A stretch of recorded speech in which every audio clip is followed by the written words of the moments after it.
میرے اوپر قاتلانہ حملہ ہوا. میں 2 مہینے پہلے سے بتا رہا تھا کہ یہ کرنے والے ہیں.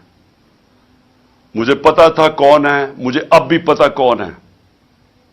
وہ لوگ جو طاقت میں بیٹھے ہوئے ہیں اس وقت, پرائم منسٹر, انٹیریئر منسٹر, ہماری ایجنسیز کا سب سے اس وقت جو خوفناک آدمی ہے, ظالم آدمی ہے, انہوں نے پلان کر کے مجھے قتل کرنے کی کوشش کی. لیکن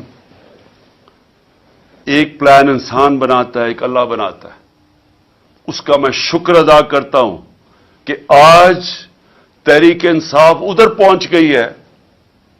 اور میں پھر سے کہتا ہوں کہ میں نے ساری پاکستان کی سیاست 70 سال جیسے مجھے ہوش آئی ہے تب سے دیکھ رہا ہوں. کبھی پاکستان کی تاریخ میں کسی جماعت کو اللہ نے وہ عزت دی جو آج تحریک انصاف کو دی ہے.